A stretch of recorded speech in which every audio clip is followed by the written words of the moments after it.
Listo, ahora tú no te escuchas, Berta. Ahora, Ah, ya estás. Ya aparece. qué felicidad. Oigan, pues estoy muy contenta de estar hoy con este tema que es estrés infantil. Yo cada vez que escucho niños, escucho infantil, pues me llega la diversión, me llega el amor, la alegría, el juego. Y bueno, pues vine preparada. Traje una pequeña. La verdad Eh, sí, porque me llena de alegría cuando escucho niños, ¿no? Y cuando unimos esta palabra de infantil con estrés, pues me dan muchas ganas de saber qué podemos hacer para apoyar a los niños cuando están estresados, ¿no? Y saber, y bueno, pues de principio, pues presentarlos, ¿no? A Sergio, que ya hemos tenido varios programas con Sergio, que es especialista en cognición y conducta, y yo hoy con una visita muy especial y muy agradable que es Abiel.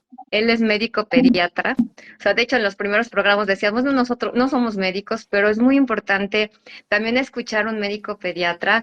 Y bueno, pues él es especialista en neonatología, es decir, que desde que nacen los bebés, y ayer me decía algo muy bonito, ¿no? El médico no quiere sanar, quiere mantener la salud de los niños, quiere mantener la salud de los bebés, y esa es una labor muy noble, muy importante.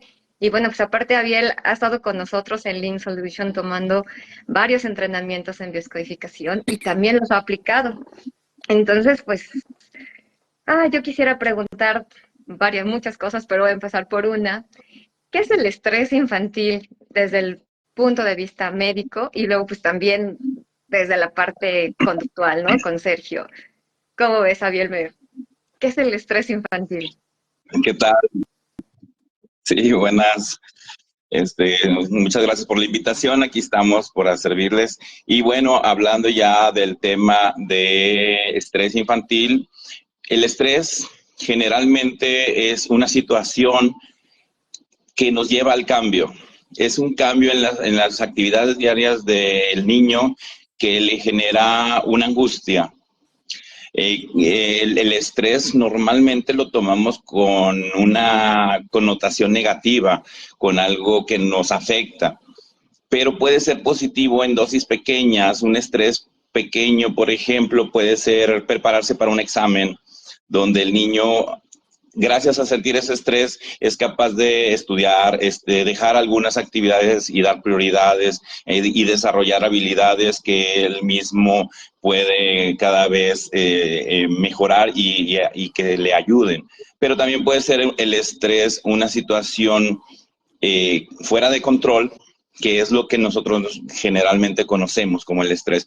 Una situación en la cual el niño no pueda con esa situación y que le genere angustia, le genere ansiedad, le genere problemas.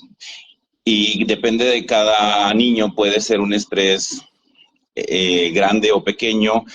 Por ejemplo, la misma situación como presentar un examen, a algún niño puede ser algo tan fuerte que no le permita hacer sus cosas adecuadamente, ponerse a prepararse, a estudiar, etcétera. Entonces, el estrés generalmente lo manejamos como una situación, un cambio en la vida, alguna situación que nos hace que tengamos que modificar nuestras actividades. Sergio, ¿has tenido pacientes niños? ¿Qué conductas, cuáles son las más comunes cómo distinguimos los profesores, cómo distinguimos los padres cuando un niño está estresado? esa es para mí, ¿verdad? Es que ya Sí, al principio no escuché como Sergio, pero ya luego que escuché conducta dije, creo que ese es para mí.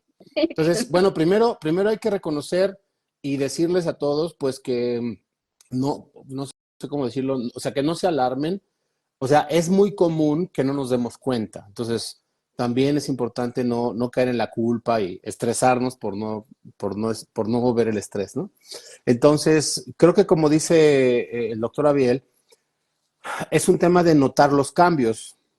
Y también, o sea, concuerdo en lo que está diciendo, ¿no? O sea, es notar los cambios y a veces hay cambios producto de un estrés positivo, del propio crecimiento, de la propia exposición a entornos nuevos. O sea, El estrés, por ejemplo, de un niño que va moviéndose en los grados escolares, pues es muy natural, podríamos decirlo, ¿no?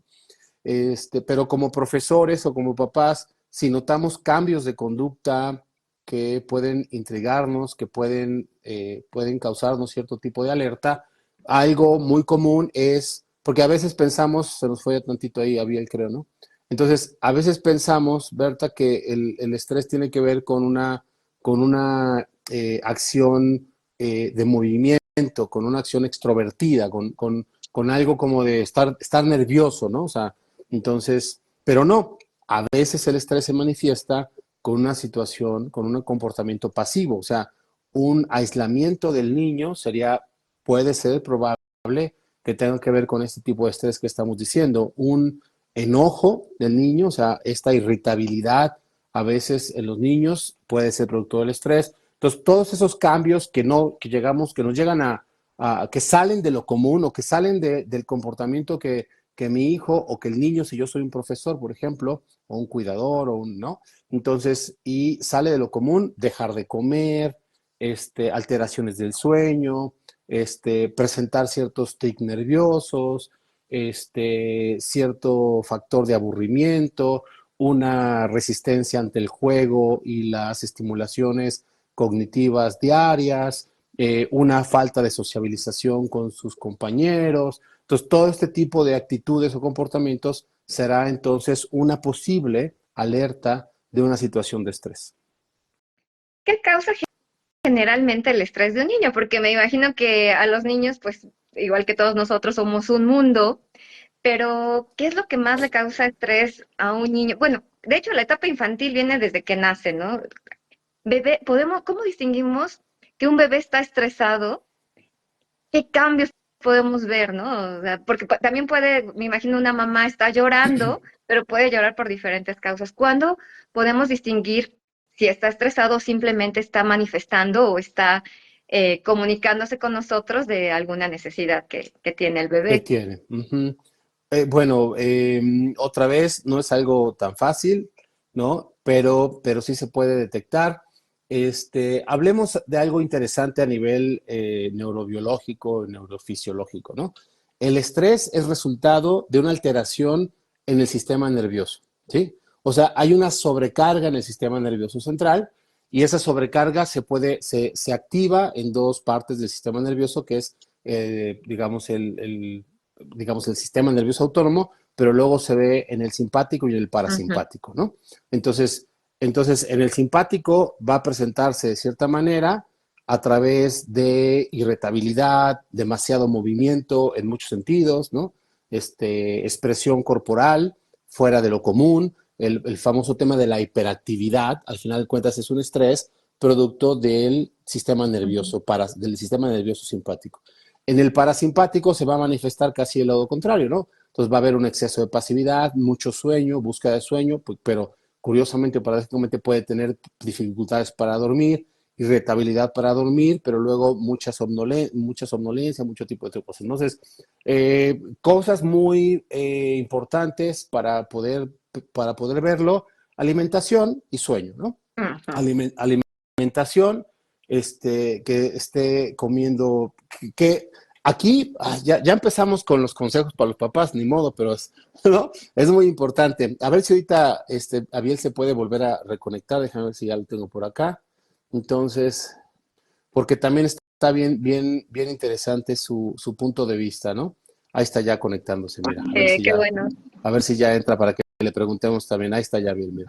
Ahí está, ya. Entonces, entonces te estaba comentando, a ver ahorita también Abiel qué opina, ¿no? Entonces, de el clásico tema de, pues, que los papás tratan de controlar mucho, o sea, entre más control haya de los papás, menos voy a lograr observar, ¿sí? Si yo controlo la comida y todo el tiempo estoy obligando a comer al niño, entonces, ¿cómo voy a saber si tiene algo o si hay una alteración? Porque lo estoy obligando a comer. Por eso lo mejor es ver al niño, a la niña, su desarrollo natural y verlo cómo come, cómo solito busca la comida, cómo de forma natural ve sus horarios, A veces eso tiene que tener cierta flexibilidad de nosotros como padres, pero entonces ahí es más fácil verlo, Berta, porque entonces si yo veo que solito o solita no está buscando su alimentación, entonces ahí puede ser un factor de alerta, ¿no? O sea, qué raro. Pero para eso necesito observar mucho a mi hijo, conocerlo mucho, para poder entonces detectar. Si quieres repetirle la pregunta a Biela para ver Sí, qué opina de esto, ¿no? pues este, yo le preguntaba a Sergio, y me gustaría saber el punto de vista médico, ¿cómo distingues que un bebé está estresado? Diferente a eh, a que esté llorando por un alimento, que esté llorando simplemente por calor. ¿Cómo podemos, no sé si nos podamos ayudar a los papás o a los profesores o también a las compañeras que por ahí están, se dedican a esto? ¿Cómo pueden distinguir que un bebé está estresado fuera de las necesidades, ¿no? O sea, Sí, de acuerdo. Existen algunos signos que nosotros vemos como causa de estrés no resuelto. Es decir, el estrés puede ser presente incluso en la vida diaria, se puede presentar el estrés todo el tiempo, pero la diferencia es que lo resolvemos y se acabó el estrés. Pero el punto es detectar esos casos donde el niño no puede solucionar ese estrés y se convierte en una situación continua. Por ejemplo, un dato muy común son los cambios en el apetito. Muchos niños dejan de comer o cambian los hábitos alimentarios, las horas o las cantidades. Se comportan diferente. Lo que decía Sergio, lo que alcancé a escuchar ahorita de Sergio, algo bien importante, pero eso ya es como lo que debemos hacer los padres, es observar. Entonces, estoy de acuerdo, si tú no dejas a tu niño que él escoja sus alimentos en este caso, pues no te vas a dar cuenta cuando él tiene esos cambios de su comportamiento en la alimentación. Por ejemplo, también otras cosas conductuales, cambios físicos como los niños que mojan la cama, que orinan en la cama, algunos niños lo hacen más frecuente. Hay otros niños que ya no lo hacían y lo empiezan a hacer. También la aparición de sueños como pesadillas, alteración también en los horarios, en la rutina del sueño. Y algo bien común es el dolor de cabeza, el dolor estomacal. Es bien frecuente que el estrés en los niños se manifieste con dolores de cabeza o dolores o alteraciones a nivel intestinal, es decir, dolor de pancita o evacuaciones diarreicas. Y lo somatizan de esa manera. El estrés así continuo puede generarle una gastritis o puede generarle un dolor continuo que a pesar de algunos cambios o algunos medicamentos no se soluciona. También hay algunos otros signos, por ejemplo, emocionales, como ver al niño muy ansioso, muy preocupado. Es muy raro que un niño pequeño se preocupe mucho, a diferencia de los adolescentes que a veces sí los vemos más preocupados por otras cosas, también por los cambios que presentan personales, son más propensos al estrés. Por ejemplo, incapacidad de relajarse, no lo ves quieto, lo ves muy inquieto. Niños que desarrollan de repente miedos extraños, por ejemplo, a salir a la calle o a alejarse de los papás, cuando antes no lo hacían, cuando antes no lo tenían, o el famoso miedo a la oscuridad, que algunos niños lo empiezan a desarrollar y pueden ser signos de estrés no resuelto. Arrebatos de rabia y llanto también pudieran ser cuando no son justificados. En general, hasta cualquier signo pudiera deberse a estrés cuando no hay una enfermedad que lo justifique. Pero los más frecuentes son estos que acabo de mencionar. sí. Mira, fíjate que Alex Rodríguez está preguntando, Sí.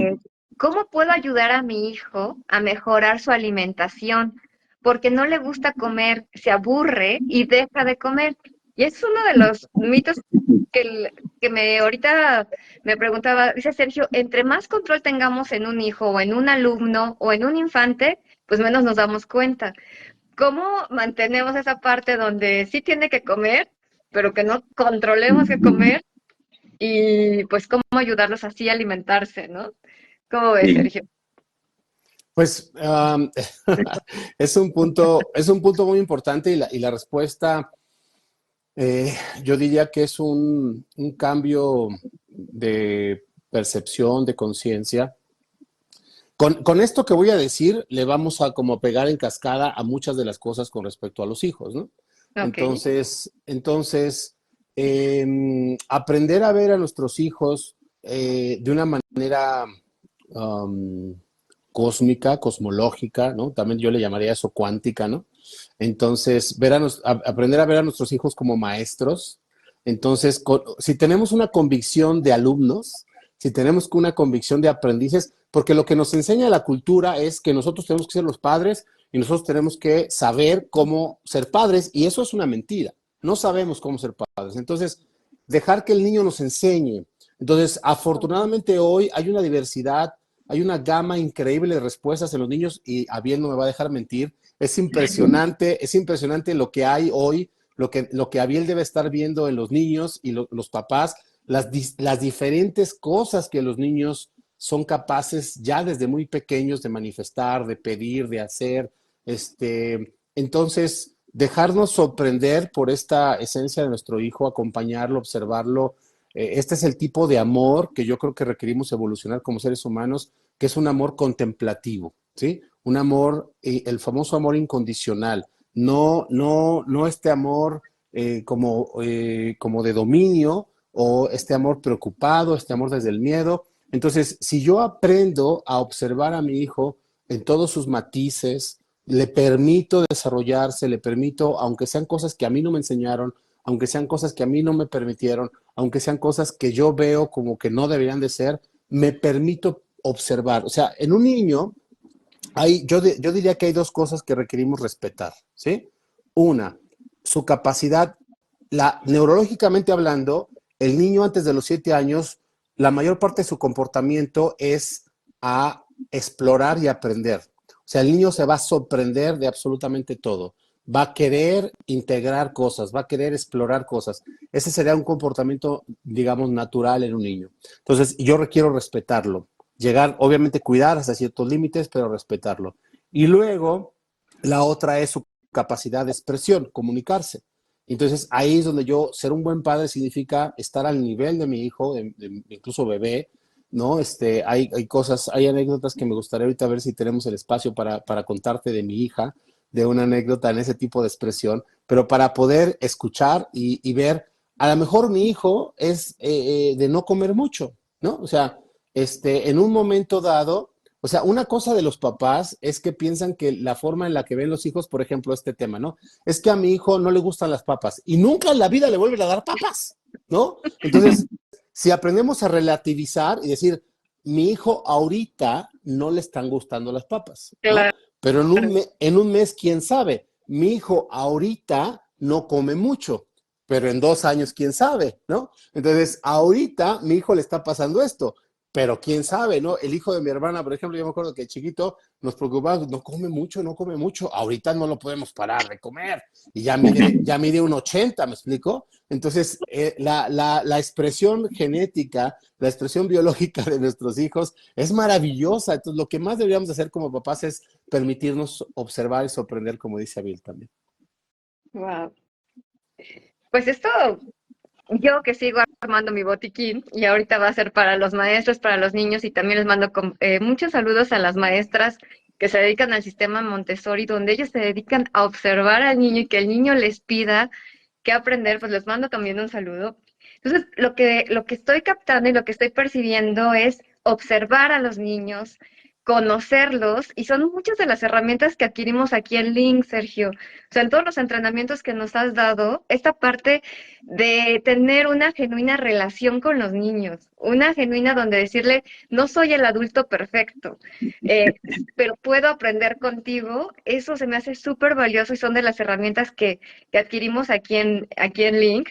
Y pues me gusta esta parte que dices, neurológicamente está diseñado para explorar, para jugar, para experimentar, para ensuciarse, ¿no? Entonces, pues viene la pregunta, ¿no? Porque muchas veces como papás o como maestros dicen, no, pues el niño se está comportando, hay que llevarlo al psicólogo, hay que llevarlo al doctor. ¿en qué momento sí puedo hacer o tener estas herramientas para llevarlas a cabo? Que casi estoy segura que si lo llevamos a cabo, vamos a tener muchos muy bonitos resultados y buenos. ¿En qué momento sí tengo que ir con el doctor o en qué momento sí tengo que ir con el especialista? A ver, primero con el doctor, ¿no? O sea, ¿hasta qué momento, o tú, Gabriel, en tu experiencia, te han llevado a niños estresados? A ver, Gabriel, tú dime, compónme a mi niño. Y dime qué hago, ¿no? Ya me lo Sí, llevo claro. como producto terminado. Ujú. Sí, por ejemplo, en el caso mío, en el área de pediatría, generalmente me llevan a un niño con un síntoma y ya cuando se detecta que mi labor es detectar que ese síntoma se debe al estrés. Generalmente te lo llevan porque no puede dormir bien, porque le duele la cabeza, porque no come, lo que decíamos antes, ¿no? Porque tiene algún cambio, algo que no se explica o un comportamiento. Está bien relacionado siempre con la alimentación, con situaciones de comportamiento o algunos signos como dolor. Entonces, en la exploración que hacemos o en las evaluaciones que hacemos, a veces detectamos que esa situación, ese signo, ese síntoma se refiere a, o se debe más bien a un exceso de estrés, a un estrés, como decíamos, no resuelto. Entonces, ya depende, por ejemplo, si podemos hacer algunas actividades, algunos cambios.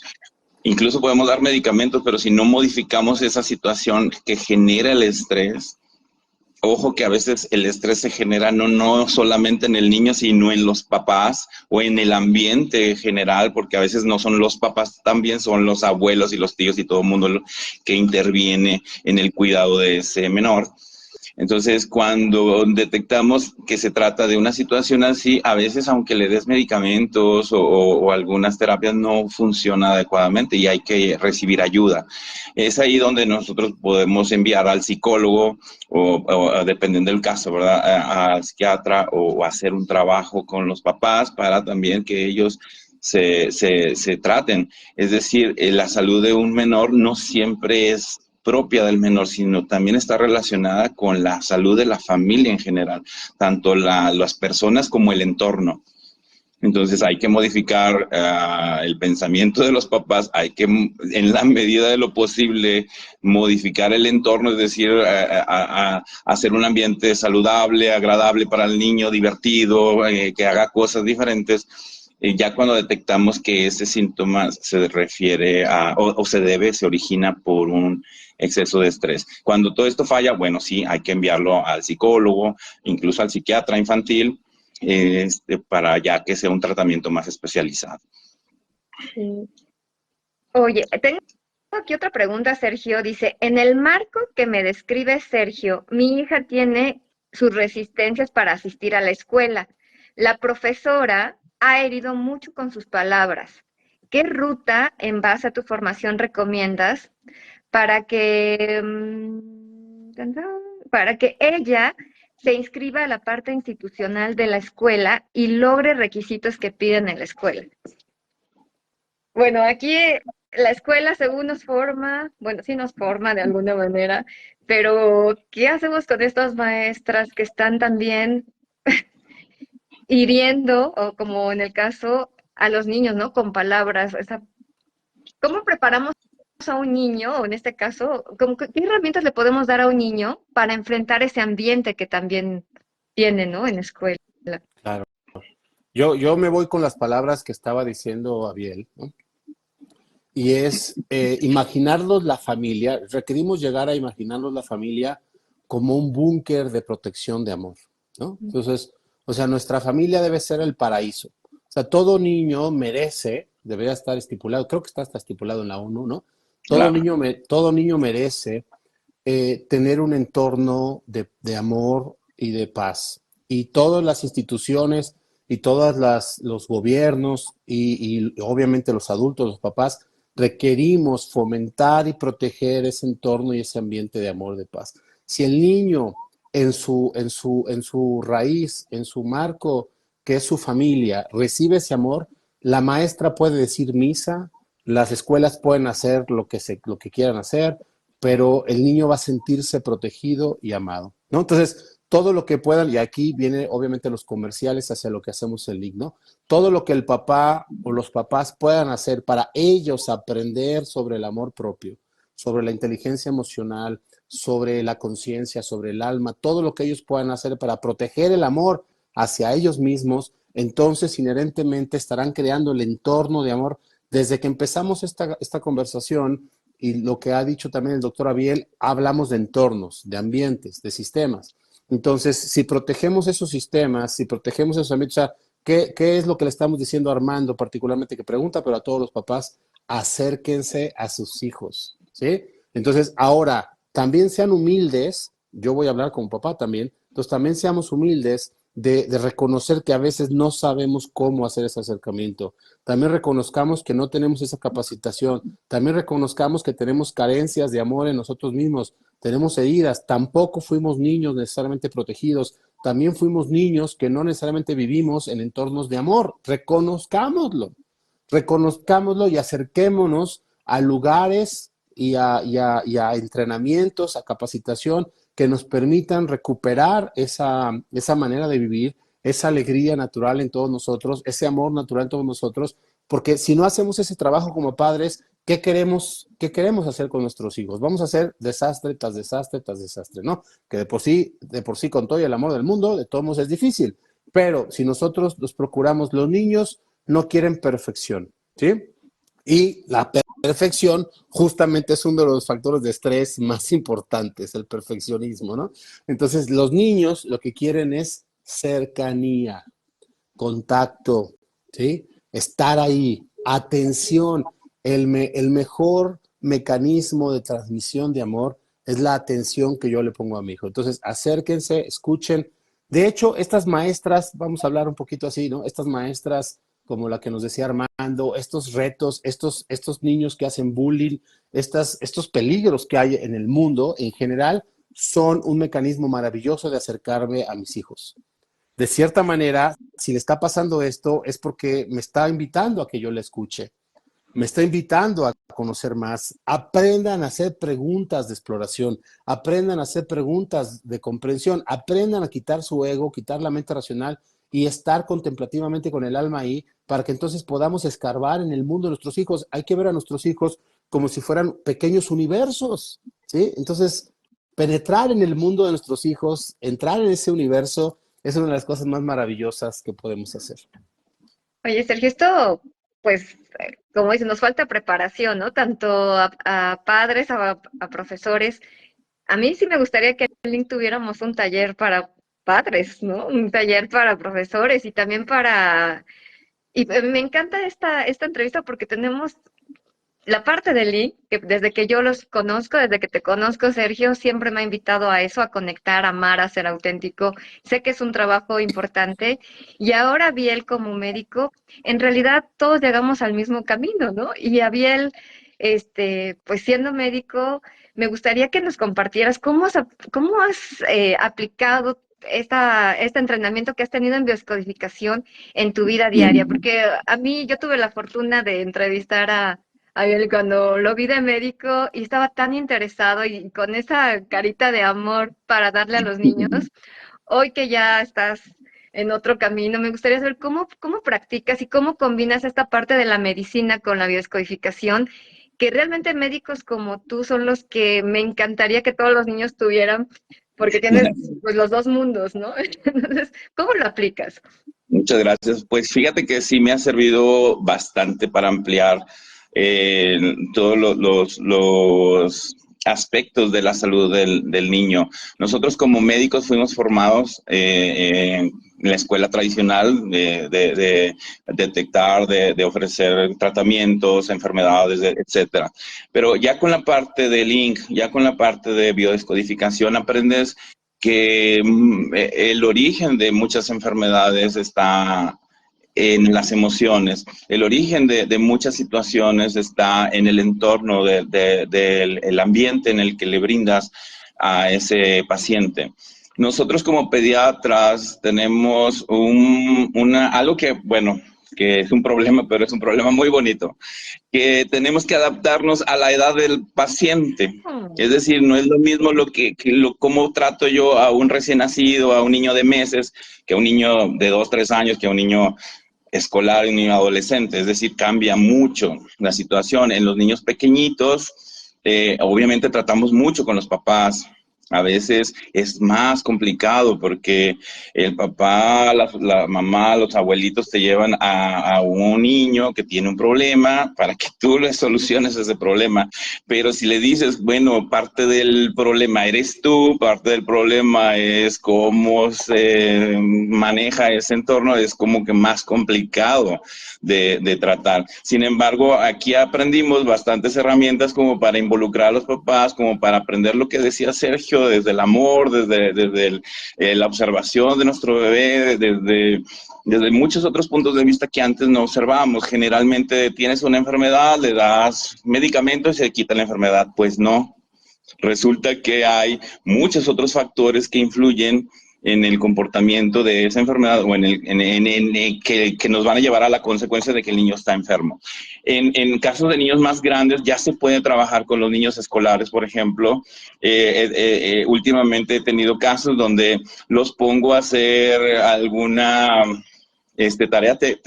Una paciente que tuve hace un mes, me resulta que no le gusta la escuela y que no quiere ir y tiene problemas, empezó a bajar sus notas y pues le puse un reto, ¿no? A ver, escríbeme 3 cosas que te gustan, 3 cosas que no te gustan, analiza qué haces, cuáles son tus amiguitos y me lo traes la próxima consulta y vemos y analizamos.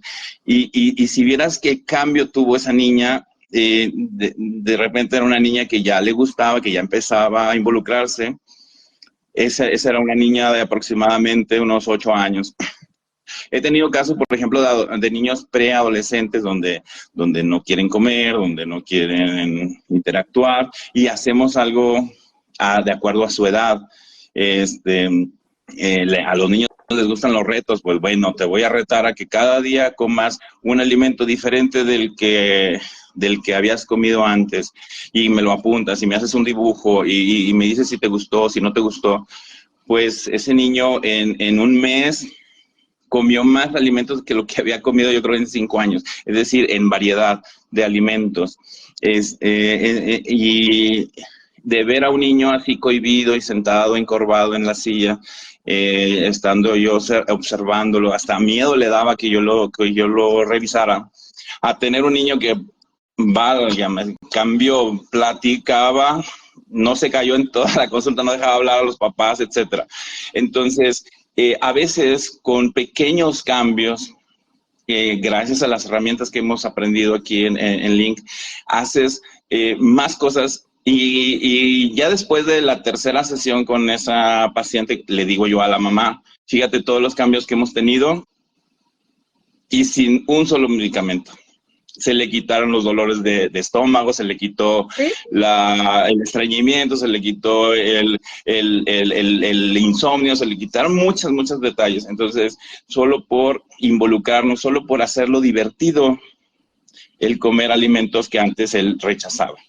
Entonces, sí me ha servido bastante las habilidades que hemos aprendido aquí en Link, en cuanto a la descodificación, en cuanto al manejo. Es difícil aplicarlo a los niños, pero bueno, ahí estamos en eso, en la rutina. Yo tengo la ventaja de trabajar con niños, de ya tener experiencia en el manejo de los niños, entonces he tratado de aplicar lo que hacemos en beneficio precisamente de la niñez, de los niños. Wow. Oye, Sergio, cuando ya hemos llegado a tener casos, bueno, al principio me parece maravilloso lo tuyo, Ariel, o sea, estar aplicando ya todo y ir con un médico que no te dé medicamento, pues es una maravilla. De hecho, Steffi dice, yo quiero a Ariel como pediatra de mi hijo, ¿no? Claro que sí, con gusto. La verdad que sí, y más, créeme que sí, porque yo vengo de un abuelo que cumplió 99 años sin vacunas, ¿no? Haciendo ejercicio y siempre con muchas herramientas que no las aprendió en Link, pero que las reconozco en Link y una vida sana y así. Entonces, pues más doctores con este tipo de habilidades. Sergio, muchas veces en casos clínicos o cuando hemos visto temas de niños, nos refieres mucho a los papás. ¿Cómo tratas a los papás? O sea, yo te reconozco a ti que tienes una habilidad tremenda para llegar a cualquier corazón y a cualquier persona, pero ¿no nos podrías compartir algo? Al menos ya bien lo está aplicando, pero a nosotros para llegar, a los profesores que nos están hablando, están viéndonos, decir, oye, ¿cómo le digo al papá que tiene que trabajar, ¿no? O que tiene que hacer él la tarea. ¿Cómo le haríamos, Sergio? Claro, pues mira, la verdad, otra vez, no necesariamente está fácil, pero hoy tenemos, lo que sí es un hecho, es que hoy tenemos herramientas que antes no existían, ¿sí? Entonces, hoy podemos informarnos, yo estoy sorprendido porque cada vez más hay libros, teorías, prácticas, profesiones, o sea, la ciencia está avanzando muchísimo. Entonces, si estamos hablando de profesores y de papás, que están dispuestos a aprender, pues entonces hay que hablar definitivamente, como tú sabes, nosotros promovemos mucho, al menos el conocimiento del paradigma cuántico, ¿no? Entonces hablar de la parte cuántica con respecto a los niños es interesantísimo, porque entonces el niño, sobre todo menor de 7 años, es realmente un subsistema del sistema de los padres, que en otras palabras, y sin mencionar la parte cuántica, de todos modos Abel también ya nos lo dijo, ¿no? Entonces, muchas causales, o por lo menos muchos factores del estrés en los niños tiene que ver el entorno familiar, ¿no? También se conoce eso como epigenética y ya hay cada vez más información sobre epigenética y ya muchos médicos, por ejemplo, Abiel es una muestra de ello, ya lo manejan. Entonces, ya los papás, ya estamos también en una época donde requerimos estar abiertos a esta información, ¿no? Entonces, hablar ya de esta ciencia, explicarle a los papás o explicar a los profesores desde el punto de vista científico, al menos invariablemente, cuando tenemos estas pláticas con los papás, Berta, y con los profesores que hemos atendido, invariablemente sí lo escuchan, o sea, sí lo aceptan. O sea, ya es muy raro, aunque todavía hay, pero ya es muy raro que la gente no esté, al menos que escuche algo sobre el tema de la parte cuántica, ¿no? Y saber que los niños, neurológicamente también hablando, no tienen desarrollados los lóbulos prefrontales todavía antes de los 7 años, entonces ellos no pueden ser capaces de hacer relacionamientos que nosotros ya como adultos hacemos para identificar el individuo del yo del ello. Entonces, para ellos todo es un ello o todo es un yo. Hay una identidad, una identificación con los factores del externo. Sabemos, Abiel no me va a dejar mentir, que un niño recién nacido no sabe la diferencia entre su mamá y él, no sabe la diferencia entre su mamila y él o ella, ¿no? Está identificado, es parte de un conjunto. Entonces, esta plataforma sistémica todavía se mantiene hasta los 7 años. Entonces, es importante que los papás escuchen que cuando estamos hablando de sintomatologías en un niño menor de 7 años, el niño es el síntoma del sistema de la mamá, del sistema de la familia, del sistema de los padres, del sistema, como dijo Abiel, incluso de los abuelos, de quien funge como cuidador, de quien funge como tutor o padre, ¿no? Entonces, y papás conscientes, papás de toda la escuela de Link, personas que nos escuchan, pues sabemos entonces y estarán dispuestos a hacer el trabajo en sí mismos, ¿no? Trabajando en sí mismos, entonces yo voy a ver cómo, quitándome el estrés, yo voy a ver qué mejor resultado que ese, ¿no?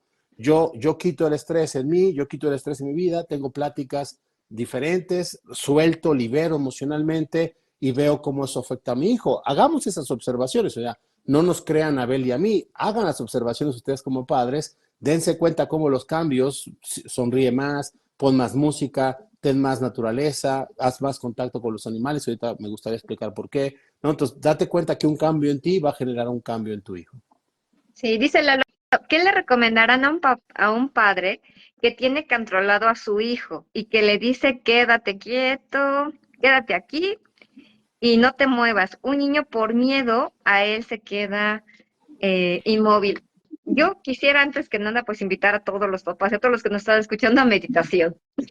O sea, de principio y cada vez que tengo oportunidad los invitamos a meditar. Tenemos meditación ahora sí que toda la semana, bueno, de lunes a jueves, de 6 a 7 de la mañana y ahora los viernes con oración cuántica. Entonces creo que es una herramienta muy, muy valiosa que tenemos también aquí en Link y que yo al menos cuando estoy ahora, pues ya también dedicándome a esto, lo primero que hago es métete a meditación. O sea, esa es una de las herramientas, pero bueno, le voy a dejar la respuesta a los expertos, a ustedes.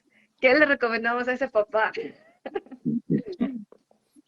Bueno, desde mi punto de vista, sí es complicado cuando tenemos una personalidad de ese tipo con los papás, dependiendo, en mi caso, por ejemplo, la confianza que yo le tenga a los pacientes o a los papás de los pacientes, a veces les digo, a ver, todo lo que le estás diciendo a tu hijo, hazlo tú. A ver si te gusta lo que estás haciendo, ¿no?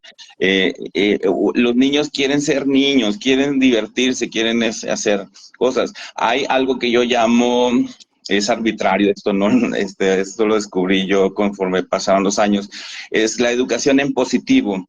Es decir, antes la educación tradicional y me recordó ese caso que nos comentaban, antes nosotros educábamos o fuimos educados en un sistema en el cual los niños sabían perfectamente todo lo que no deberían de hacer. Nadie se sienta con un niño a explicarle lo que sí debe de hacer. Entonces está el no te sientes, el no corras, el no brinques allá, no, es decir, no tires los juguetes, etcétera. Pero no les dices, bueno, este es, por ejemplo, tu habitación. Aquí puedes jugar, aquí puedes tirar los juguetes. Obviamente después le enseñas a recogerse sus juguetes, pero si están ahí tirados, no te molestas porque ahí le permitiste hacer eso. A diferencia de que si le permites en la sala, no sé, en el recibidor, donde de repente recibes visitas y todos los juguetes tirados, pues claro que te molestas en ese momento, pero tú le permitiste de alguna manera hacer eso. Entonces, sí es verdad que muchas personalidades de padres son así, de muy controladores y todo eso. Eso genera ansiedad. Esos niños crecen con un problema de baja autoestima, esos niños crecen con un problema de que no son capaces de desarrollarse ya cuando son adolescentes o cuando empiezan en los primeros trabajos ya de adultos jóvenes, batallan mucho para adaptarse a las autoridades o dependen mucho o son niños muy sumisos, jóvenes muy sumisos. Entonces, el ser tan restrictivo, ser un general en la casa, a veces, obviamente muchos papás, no todos, pero muchos lo hacen por tratar de que sus hijos crezcan fuertes, crezcan con un carácter bueno y que ellos consideran en ese momento. Sin embargo, a veces el control se nos sale de control y queremos exagerar en que nuestros hijos sean niños de excelentes calificaciones. Yo conozco familias donde el niño es castigado por no sacar una calificación máxima, es decir, un 10, un 100, y eso, pues, ¿en qué te va a ayudar? O sea, es decir, hay que fomentar la excelencia, pero hay veces que no se logra y podemos canalizarlo de esa manera, de otras formas en las que el niño se motive y logre esa excelencia de otras maneras, pero es muy complicado. Por eso decíamos que primero hay que trabajar con ese papá. Lo que dices tú es excelente, enseñarle meditación como primera fase, enseñarle el amor propio, la comunicación asertiva, la programación neurolingüística, no sé, muchas cosas que necesita ese tipo de gente. Es difícil trabajar con ellos. Ay, oye, ¿qué técnicas de relajación o de meditación para niños podemos ofrecerles? Claro que sí. Mira, déjame añadir algo o poner un escenario de este tema que Sí. estamos hablando y de ahí nos movemos a esto que me estás preguntando, ¿no? Con herramientas de coaching podemos llegar a la profundidad con este papá, por ejemplo, y con cualquier papá, ¿no? Ahorita les hago la pregunta a todos los papás que nos están viendo, mamás que nos están viendo. Cuando tú quieres que tu hijo coma, cuando tú quieres que tu hijo vaya a clase, cuando tú quieres que tu hijo limpie su cuarto, en el fondo, ¿qué estás buscando? ¿No? ¿Qué es lo que quieres? Cuando estás controlando, ¿qué es lo que quieres? Y la respuesta va a venir con un poco de paciencia, pero vamos a llegar a la profundidad donde nos van a decir, lo que quiero es protegerlo. Lo que quiero es que esté bien. Lo que quiero es cuidarlo. O sea, eso es lo que quiero. Lo sé hacer de esta manera. Entonces, ahí ya estaremos abiertos para preguntarle o decirle, te puedo enseñar cosas para que puedas cuidar a tu hijo, y ahí vienen estos ejemplos que me pides, ¿no? Entonces te puedo enseñar cosas para que tu hijo sienta amor, y entonces aquí vienen cosas maravillosas y la lista es interminable, no vamos a acabar en este live, ¿no? Pero quiero ir por las cosas más importantes. Y lo veo en la naturaleza, Berta. Como tú sabes, somos exploradores del mundo de los caballos, de los animalitos, y ahí es evidente lo que un ser humano, un ser vivo necesita. En este caso, un ser humano, contacto. Cuando hablamos de contacto, estamos hablando de literal, masajes, cercanía, caricias, cariño, contacto físico, abrazar, agarrar, tocar, quedarse juntos, compartir muchos momentos conectando cuerpo con cuerpo, ¿no? O sea, usar las terminaciones faciales de nuestro cuerpo para poder penetrar en el universo. A veces, y no sabemos como papás acariciar a nuestro hijo, le hacemos así o nuestro movimiento es muy nervioso. Entonces, entrénense como papás a sentir la piel, a acariciar apenas, a no mover la mano, a quedarse en un solo lugar, a quedarse en la nariz, a quedarse en el rostro, así mira, así de sencillo. Esto automáticamente se traduce en amor para mi hijo. Tú hazlo, o sea, mi hijo está estresado, tócalo. De esta manera, si lo tocas con estrés, pues, pero tócalo de esta manera. Usa tu imaginación. Imagina la fragilidad de tu hijo. Imagina yo, una de las metáforas que yo utilizo es, imagina que es de cristal. Entonces, si lo tocas muy fuerte, se puede romper. Entonces, tócalo con delicadeza. Hombres y mujeres, o sea, papás y mamás, delicadeza, toca. Y cuando tú tocas, automáticamente vas a notar un cambio en la respiración, Berta. ¿Sí? Automáticamente el niño va a respirar diferente, se va a sentir seguro, se va a sentir protegido, se va a sentir amado, no necesitas hacer más. Si además de eso te quedas a dormir con tu hijo, aquí, no nos va a dar tiempo a lo mejor de hablar con Abiel de todas estas cosas, de las recomendaciones y las técnicas y las cosas que hay para un niño dormir y si debe compartir el cuarto, no nos vamos a meter en el debate, por supuesto, pero simplemente ahorita quiero hablar de los beneficios fisiológicos, bioquímicos, que tiene compartir el lecho con tu hijo, o sea, acurrucarte a tu hijo, dormirte con él, no nada más en la noche, no nada más para que se duerma, sino en momentos en el día, en el pasto, en el jardín. Una cosa también importante que te iba a decir hace rato, que es la espontaneidad del momento. Como papás a veces somos muy rígidos y a veces perdemos espontaneidad. De repente decir, hoy vámonos y nos vamos en ese momento, todo lo que salga de la rutina, todo lo que me lleve a una espontaneidad, me genera un entorno para que yo pueda conocer la reacción de mi hijo, la respuesta de mi hijo, ¿no? Entonces, ir de campamento, ir a a unas cascadas. Tratamos a una jovencita de 12 años que, aunque parezca increíble, nunca había ido al bosque, nunca había ido al bosque. Entonces, cuando fuimos al bosque con ella, era un chango, estaba arriba de los árboles, ¿no? Y recuperó su espontaneidad, su movilidad, su comunicación, su todo, ¿no? Entonces, la naturaleza es parte de nuestra biología. No podemos, si vivimos en la ciudad está bien, hay muchos beneficios, el trabajo, lo que quieras, pero date el fin de semana. Hay papás que conocemos, ¿no? Muchos papás con los que hemos trabajado, que trabajan todo el fin de semana y luego el fin de semana se van con amigos a pláticas sociales y los hijos todos los días están abandonados y luego el fin de semana los llevan y además los forzan a ir a las reuniones sociales y los hijos son los menos. O sea, dedícale tiempo, sal a caminar, conecta con tu hijo, llévalo a conocer aspectos de naturaleza, que toquen el agua, que toquen, ¿no? Como en Montessori, que toquen la madera. O sea, es imprescindible, Berta, no tengo palabras para decir lo importante que es que los hijos puedan oler, tocar, sentir aspectos de naturaleza. No estamos hablando de algo romántico, estamos hablando de algo neurocientífico. Estamos hablando de que vamos a activar redes sinápticas. Voy a decirlo así, ¿quieres que tu hijo sea brillante y que viva una vida próspera y que tenga mucha creatividad, muchos proyectos para ser, incluso si quieres, millonario, que tenga una seguridad económica en el mundo? Las escuelas, hablaremos en otra sesión de eso. Que tenga contacto con lo universal. Enséñale de las estrellas, enséñale. No puede ser que tu hijo no conozca la constelación de Orión, no puede ser que no vea los viajes del Hubble, no puede ser que no conozca Júpiter, no puede ser que no conozca la inmensidad. ¿Quieres que tu hijo sea magnífico, sea brillante, sea inteligente? Enséñale el mundo que ya habita. Enséñale la tierra, enséñale la agricultura, enséñale el portento que es, cómo nace la vid de las uvas, cómo nacen las flores, cómo nace una hortensia, una orquídea. Por Dios, ahí está la sabiduría. No necesitamos otra cosa, no necesitamos los libros donde nos hablan de Benito Juárez y demás. No digo que eso no sirva, pero quieres que sea brillante, enséñale de lo que es brillante, de lo que es universal, de lo que ya es abundante. No, y con esto que estás expresando, Sergio, el trabajo de papá, el trabajo de mamá, en el momento en que nos preocupamos, controlamos y queremos hacer algo, se vuelve completamente tedioso. Ahora, así como lo mencionas, se vuelve un trabajo fascinante.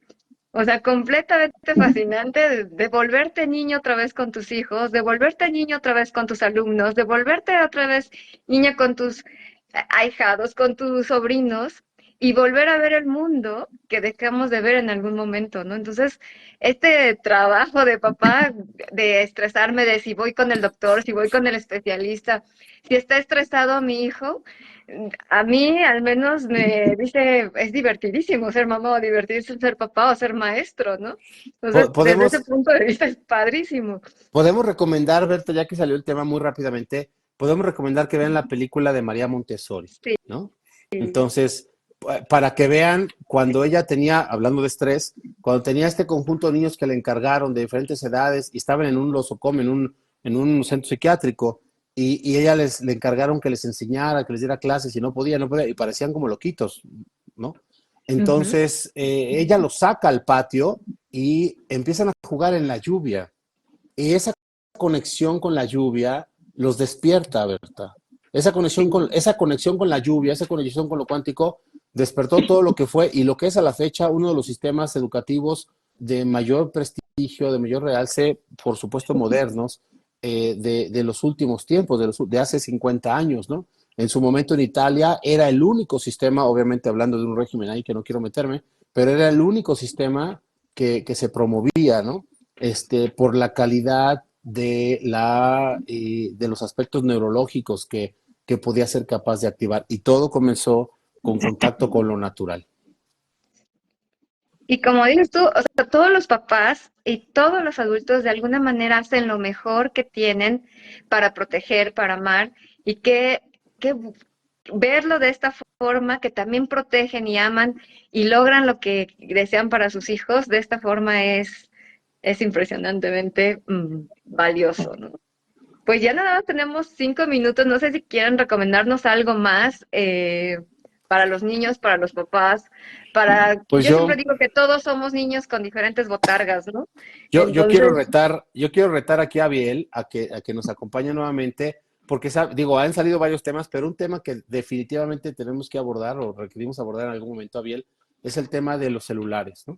O sea, todo este tema de las pantallas, la parte tecnológica. Entonces yo creo que es un excelente tema y decirle a todos los papás y a los que nos acompañan, que tienen contacto de alguna manera con jóvenes o con niños, que vamos a estudiar ese tema y vamos a hacer un programa donde podemos hablar de los pros, los contras, todo, y el uso de esta tecnología, porque obviamente hay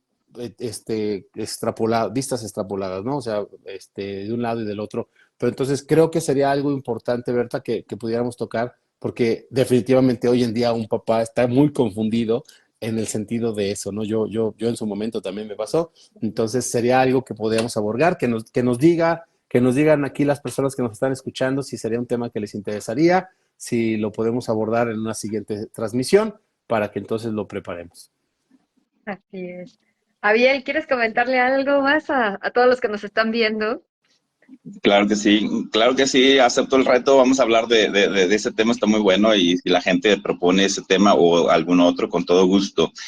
Yo creo que para cerrar este tema tan importante, obviamente es muy amplio, tal vez requeriríamos más sesiones para abarcar todo lo que hay que hablar del estrés, pero algo creo yo que es importante o que es algo que nos puede ayudar a empezar es, primero, sé el ejemplo de tu hijo. Sí, si tú cada vez que se te atraviesa un cristiano ahí por la calle vas a pitar y a despotricar y a decir altas palabras, pues eso es lo que le estás enseñando a tu hijo. esa reacción estresante cuando tu equipo perdió el juego y gritas y lloras y pataleas, pues le estás transmitiendo ese estrés a tu hijo. Sé el ejemplo. Si tienes una situación adversa, enséñale cómo se maneja eso desde el punto de vista, primero, de la tranquilidad y yo creo que más importante, del amor. Resuelve tu problema. Si no se puede resolver en ese momento, ve con un especialista y que tu hijo te vea cómo resuelves eso. O sea, sé el ejemplo. Y la otra, lo que dijimos hace rato, yo creo que es la base principal. Observa cuál es el comportamiento de tu hijo. Observa sus hábitos, observa sus necesidades, su punto de vista. Un problema que tenemos como papás, como adultos, es pensar que los niños piensan como adultos y los niños no piensan como adultos. Un problema que para un papá puede ser algo hasta trivial, como tal vez perder un torneo de fútbol, no sé, o de estar en el taekwondo y quedar eliminado en la segunda ronda, lo que sea, pues para ti no es nada, pero para tu hijo puede ser algo súper estresante, súper que genera muchos problemas. Entonces, sé empático, obsérvalo. Desde su punto de vista, tal vez sea algo muy importante. No, pues, fíjense que Magdiel está súper. De hecho, las reacciones de las personas que nos están escribiendo sería muy importante seguir con estos temas. ¿Cómo nos podemos relacionar mejor con nuestros hijos? Pues yo sí ya me llevo varias herramientas, la verdad. Link, la palabra link significa conectar.